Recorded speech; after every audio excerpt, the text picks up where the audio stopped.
Hey now, what is up everybody? My name is Mike Brown, aka ReviewKingMB, and I've decided to continue reviewing the Jurassic Park series with The Lost World Jurassic Park. This is a sequel to Jurassic Park. It came out in 1997. It is once again directed by Steven Spielberg. And the plot is we see Ian Malcolm, once again played by Jeff Goldblum. He's back, and he somehow, some way gets convinced by John Hammond to go back to the island. Not the island, but Site B. This is another island that has a bunch of dinosaurs on it, but there's also another team of people from the engine company who they want to round up as many dinosaurs as they can to bring them back to the city because they have their own Jurassic Park theme area that they want to populate and get up and running and get started profit off of, which obviously isn't the smartest thing to do. Now, what I think of The Lost World Jurassic Park is I enjoy this movie. I do. Look, is it as good as the first movie? Obviously not. Can I say that I love the movie? I guess I can't say that either, but I do think that there are some good things to be had in this film. First, Jeff Goldblum back as Ian Malcolm. I love the fact that they brought Jeff Goldblum back. In fact, if you told me after the first movie, hey, they're going to make a sequel, which one of those characters do you want to see come back for the sequel? It would be Ian Malcolm. And so I like that. I like that they portray him a lot more as a hero in the movie, how he's protecting his daughter and his girlfriend and how he's really all concerned about that. I do think that we miss a little bit of that personality and charisma that he had in the first film, the one-liners, the jokes. Julianne Moore plays his girlfriend Sarah. I very much like Julianne Moore, just in general, as an actress. So it's nice to see her in this film. Her character, you could argue, is a little naive or a little, I don't want to say dumb, but she does some dumb things. And that could make her unlikable. That could make you want to see her get killed. But it is a nice contrast to see Jeff Goldblum, who has been through this, who does know what these dinosaurs are really all about and how dangerous they are, versus somebody who hasn't experienced this. So she's still in that phase. She's still in that, hey, I can help these injured animals. I can do this, I can do that. And Jeff Goldblum's like, no, you're dumb. Like, all this stuff is going to happen. Every time I put this movie on, I always forget until I see him that Vince Vaughn is in this movie. I don't know why. He's good enough as this character, Nick, who is basically a part of the group, and he's there to...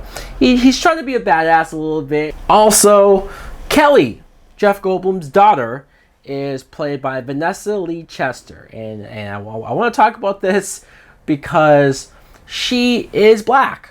Right? And she's Jeff Goldblum's daughter, and that's fine, that's cool. The problem is that there's no signs of her being mixed. And this movie kind of just plays it like, yeah, it's his daughter. So what? No big deal.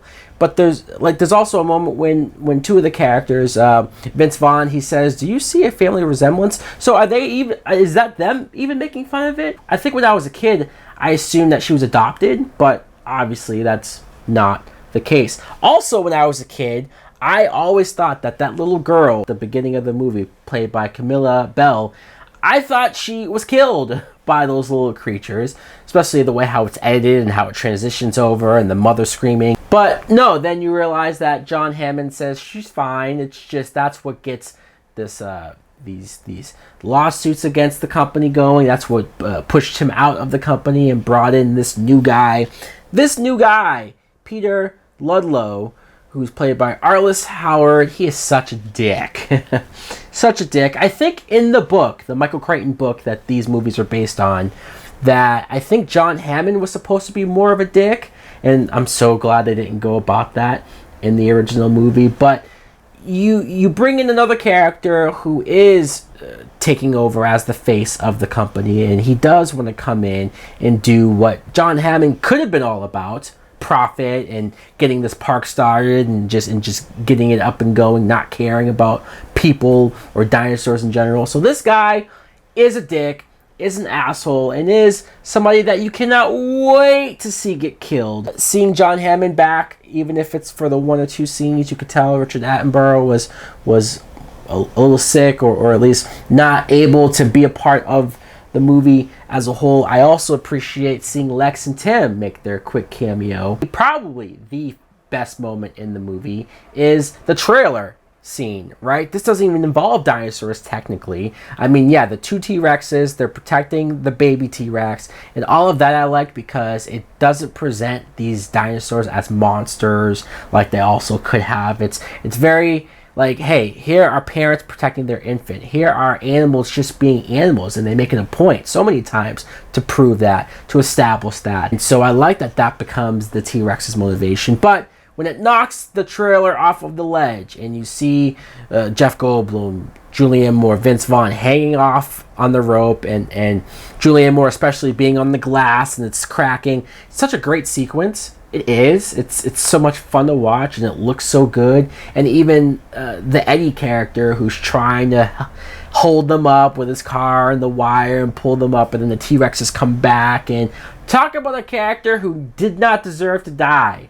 That was so fucked up. Another character, Roland, played by Pete Postlethwaite.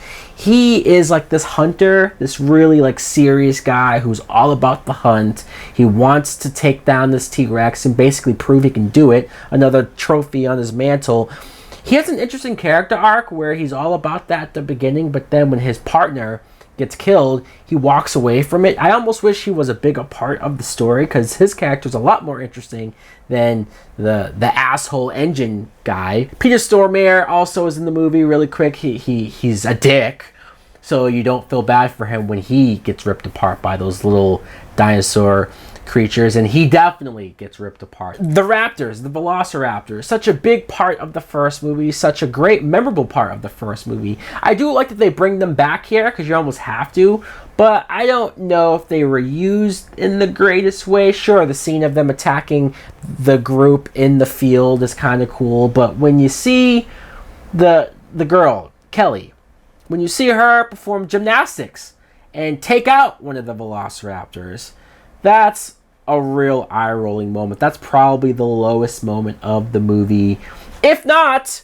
the moment where Engine does successfully capture a T-Rex, does bring it back to San Diego. They have this whole thing planned, but the T-Rex, of course, breaks out, and it's running around the city, and it's doing all this stuff. Supposedly, this wasn't the original ending. The original ending was going to have pterodactyls, and gonna still take place on the island where Jeff Goldblum and all of them are dealing with the pterodactyls, running from them and being attacked, and that would have been cool. It really would have. You see the pterodactyl in the very last shot of the movie, so obviously it was in the plans, but I don't know what happened. I don't know why they do the city thing. I don't know. I know Steven Spielberg, while he was doing this, he was also directing Amistad, literally at the same time. So goes to show you which movie he was probably paying more attention to. This movie does feel like it was directed by somebody else. You almost wouldn't tell it was Steven Spielberg unless you was told that. And so maybe that was a decision from a producer or something to change the ending, but he was so on another movie that he didn't give a shit at that point. He was like, yeah, go on, do whatever you want. There's a part of me that thinks that the whole T-Rex in San Diego is cool. The little kid part of me, when I loved that when I was a kid, like, oh my god, seeing this T-Rex interacting with these houses and attacking the bus and the people running around and just the chaos in a city. Yeah, it was cool. Now as an adult, I look at it and think this is really stupid. They went for broke. They tried. They wanted to do something different. They definitely did something different. So I almost appreciate it. This movie is enjoyable, is likable, does have its moments, does have fun. It was never going to live up to its predecessor. It was never going to be better. It probably wasn't trying to be better than Jurassic Park. So guys, let me know in the comments below what you think of the Lost World Jurassic Park. Do you like it as well? Do you love it? Do you agree with me that it does have some glaring issues? Thanks for watching. Like, comment, subscribe. Later!